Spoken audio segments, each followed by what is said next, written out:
Me being a 23-year-old naive girl, I thought, oh my god, cars are so expensive. How can these people afford cars? Smokers are gonna smoke. So yeah, what are you gonna do? And all we could find is this fast food chain like McDonald's, KFC, and no restaurants were open, and I couldn't get a proper food. I was really pissed, you guys. Now, I am someone who likes to overdress sometimes.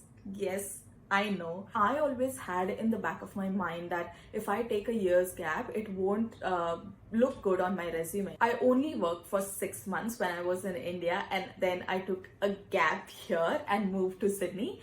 So I could be wrong. Hi, what's up you guys? Welcome back to my channel, and if you're new here, welcome. My name is Sakshi, and today I will be sharing with you guys the weird, strange and different cultural things that I experienced when I first moved to Sydney, Australia.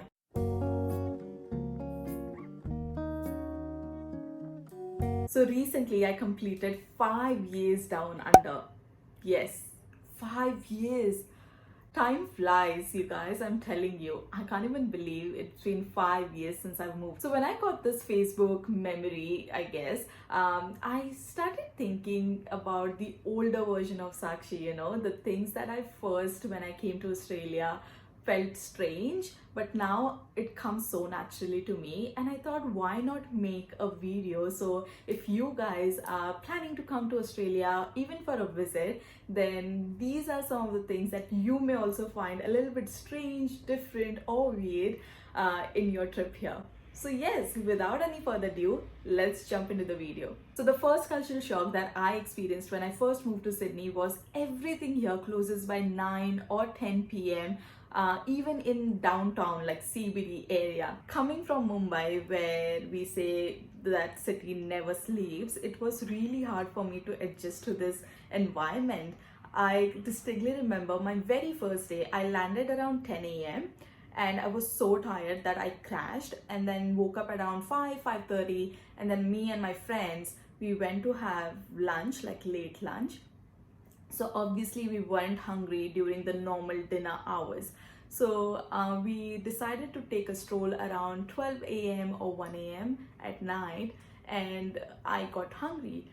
And all we could find is this fast food chain like McDonald's, KFC, and no restaurants were open, and I couldn't get a proper food. I was really pissed, you guys, because I wasn't expecting such a big city to close by 9 or 10 p.m. and I absolutely hated that thing about Sydney when I first moved here. Even the shopping malls closes by 7 every day except for Thursday. So Thursday is technically called the shopping night. So the mall and food hall, they are open until 9 p.m. But apart from Thursday, even on weekends, everything shuts by 7 p.m., which is so weird to me, especially coming from Mumbai where everything is open till midnight at least. It was a bit of an adjustment phase there, I won't lie. But now that I reflect back on it, I think it is such a good thing for people who work in a retail industry or in hospitality industry, because they can have a normal life, a work-life balance. They can go home and enjoy dinner with their family. So yeah, in retrospect, I think it's a good thing, but you will definitely find it hard when you first move to Sydney. The second cultural shock that I experienced was how casual is the dressing sense of Sydneysiders. Sydney people love dressing casually. They love their casual, laid-back style, and it was a little bit shocking to me at first. Now, I am someone who likes to overdress sometimes. Yes, I know. I like to dress up and go and meet my friends, whatever. So when I was first moving to Sydney, I packed all these different clothes. Clothes for going out, clothes for university, clothes for my birthday or special events, clothes to wear at home. But then as I started living my life in Sydney, I saw that people don't really care. They are so comfortable and yet stylish in their casual clothes. Casual dressing is so in trend in Sydney that you can literally walk in your joggers and people will be okay with that. I think it's a good thing and a bad thing, especially for me being a shopaholic. Sometimes when I used to go in a mall and see a jogger which was for $100, I was like, I'm not spending $100 on a jogger, you know what I mean? But because that is the style that most of the Sydneysiders prefer, Even a simple white tee or a jogger is so expensive here. And that was so shocking to me when I first moved to Sydney. Even today, I refuse to pay that much money on a jogger or a plain white tee. I'm not going to pay that much. But yes, if I look back, I can definitely tell that my dressing sense have shifted and I have gotten a little bit more calmer and casual in my dressing sense, if that makes sense. Like, don't get me wrong, I still love my colors and I still love my prints, but I guess I definitely style myself more like a Sydney sider now than if I were to live in Mumbai. So yeah, if you're someone like me who love dressing up and getting a little overdressed sometimes, then you will find that Sydney style is so basic and so casual, and sometimes the price tag on the clothes will not make sense to you at all. The third cultural shock that I experienced was how common it is to take a gap year. So I came here for my master's, right? And I made a lot of Aussie friends when I was studying my master's. So I remember in my last semester of masters, I was so stressed out, how I'm going to find a job, if I can find a good job, and what am I going to do, and all those things, typical Indian mentality. And then one of my friend, he was in my class, and I asked him, oh, so what's your plan? Like, what are you trying to do? And he was like, I'm going to take a gap year and I'm going to go and travel. And I was like, oh, cool, great. And I just thought it's like a one-off thing, like he's doing it and it's not usual. But then I started realizing that there's so many people who take gap years in Sydney, especially in between starting college or university degree or starting a full-time job, and it is so common. Now that I work in HR, I have seen fair bit of resumes in my career, and even on their resume they put gap year, like let's say 2019 to 2020 was my gap year and I went traveling. It is actually considered a good thing because it shows that you have traveled the world and you have different interests, and it is definitely not seen in a negative light as it is done in India. I personally think it is such a great opportunity that these people get, because I remember back in India, it is actually not seen in a very good light if you have taken a break in between your studies or when you do a job. And I always had in the back of my mind that if I take a year's gap, it won't look good on my resume. But that's not the case in Australia, I guess. They really appreciate you traveling and your travel experience rather than just doing a job that you're not even interested in. So the next cultural shock for me was the work culture. Now, I haven't actually worked in India a lot. I only worked for 6 months when I was in India, and then I took a gap here and moved to Sydney. So I could be wrong on this one, but for me personally, when I was working in India, the culture there is totally different to what I now work in a university or KPMG or wherever. In India, we follow a top-down hierarchical structure, right? But in Australia, they are very open about their work culture and they want to integrate everyone, and they don't want that hierarchies in the work environment. So we have like an open office plan where my manager sits next to me, my faculty executive director sits opposite me. So everyone, irrespective of their level, are sitting in such close proximity to you that it's such a great opportunity to build network and just create that relationship. And I think this is such a great thing about the work culture in Sydney, because it just gives me such a good opportunity, even from a working perspective, that I don't have to think that, oh my god, I'm writing an email to the faculty executive director. I don't know him, I have never met him.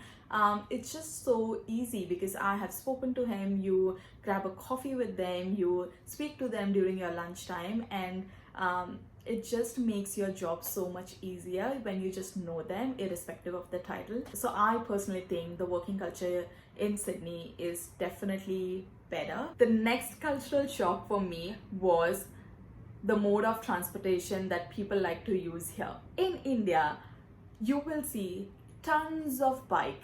Every other household will at least have a scooty or a scooter or some kind of motorbike, like two-wheelers. But in Sydney, you will hardly see motorbike. I think it's such a normal thing in Sydney to get your license and just start driving.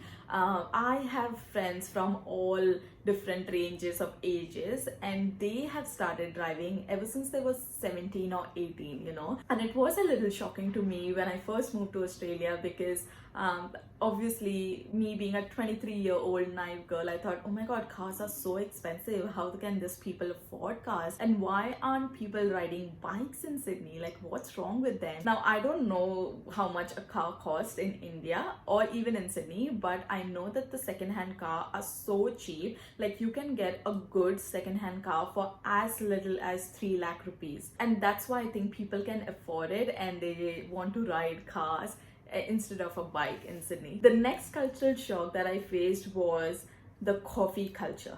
Australians are crazy about their coffees. And therefore you'll see so many cafes around you when you come to Sydney or Melbourne. There's just so many of them. Now, I'm not a coffee or a chai person, so I might not be able to tell you the quality of the coffee, but what I have heard from other people is that Australia's coffee beans are considered to be one of the best in the world, and they are very proud about that. So they love their coffees. It's a very big culture in Australia to just go grab a coffee, meet a friend on a coffee, or just go on a stroll with a cup of coffee. So if you are a coffee lover and you come to Australia, this will be a paradise for you. It was a little bit shocking to me in the beginning because I have never seen such a coffee culture in Mumbai. Correct me if I'm wrong, but I don't think I've ever seen, people going crazy for coffee. But I don't know, it was a cultural shock for me that people are so crazy about coffee. It could not be the same case for you if you think that's the same thing where you live, but yeah, it was definitely shocking for me in the beginning. The next cultural shock for me was the barbecue nation culture. Barbecue nation? Not barbecue nation, barbecue culture. Eating. The next shocking thing for me was the barbecue culture, or Aussie likes to call it Barbie culture. Before coming to Australia, I've never ever thought about, barbecue or doing barbecue with friends and families. Hardly ever. The only place that comes to my mind when I hear barbecue is Barbecue Nation, clearly. But when I first moved here, I realized it's such a big culture to do barbecue with your friends, families, celebrate your birthday over the barbecue. In fact, even we celebrated one of our friends' birthday in a park doing barbecue. It is such a big culture here that you will see most of the park or even beaches have free barbecue equipments. They have like this big barbecue pans, which is everything for free. You just have to take your own food and grab a spot, sit there, relax and eat. It was definitely a little of a cultural shock for me to see people celebrating their birthdays over a barbecue get together, or just celebrating Australia Day and having barbecue together. But now I think it's really fun activity to do with your friends, and it is free, it is so cheap, and it is so laid back. I absolutely love it. The next culturally shocking things for me was the job environment in Sydney. Back in India, we have few jobs that we don't really consider good jobs, like they are more labor intensive job, like being a carpenter or a construction worker. But in Sydney, those are the highest paying job. Yes, if you are into construction work, if you are a carpenter, if you are a plumber, these are a high paying job, you guys, and it was very shocking to me at first. Now obviously there are jobs like lawyers, doctors, engineers, which pays you good amount of money in a white collar job. But when you compare carpentry or construction workers to back in India, the difference of money they earn, it's just bizarre. And it was very shocking to me to see that people can actually do what they like. I mean, I'm sure if you're a carpenter, you must really like doing carpentry and get paid so good amount of money. And I really like that about Australia, and therefore I think people are not too focused on getting a degree because they know that they can earn good amount of money if they are good at what they actually like. I have friends and colleagues who are dating construction workers or who have been married to construction workers, and they have amazing lifestyle and amazing house. Imagine coming home and telling your mom that your boyfriend is a construction worker. I mean, that's a complete different story, but when it comes to money, these guys earn top-notch money. And the last cultural shock that I wanted to discuss in this video is public smoking. Now, this is one of the things that I absolutely hate about Sydney. Smoking is actually very normalized here. People smoke anywhere at any time. When I compare this to my hometown, where we used to get advertisement like Dhumrapan Mana Hai, and you can report to police if you are smoking in a non-smoking area, which was so good. And I was actually expecting Sydney to be like that as well. But when I first moved here, I could see everyone smoking everywhere. Like, there's no smoking zones. People don't care. People smoke while walking. People smoke while driving their car. So it's kind of annoying, especially to a non-smoker. I don't smoke, and I sometimes feel, oh, it's so annoying because, you know, when you take public transport, if someone is smoking and they come and sit next to you, oh my god, they smell so bad. And this is one of those things that I absolutely hate about Sydney. I just feel like the government should put some sort of rules and regulations around smoking, but yeah, it is very, very common. Oh yes, another thing that my friends have told me, that the cigarette packet is very expensive in Sydney. It is like around $23 or $25, which is like more than 1,000 rupees a pack, like a normal pack. And therefore a lot of people, especially students, do not smoke here because they can't afford it. But yeah, once you start earning, smokers are gonna smoke. So yeah, what are you gonna do? So those were a few of my culturally shocking experiences. Let me know how you guys found it, and if you like this video, do not forget to subscribe to my channel and hit that like button, and I'll see you next time. Bye.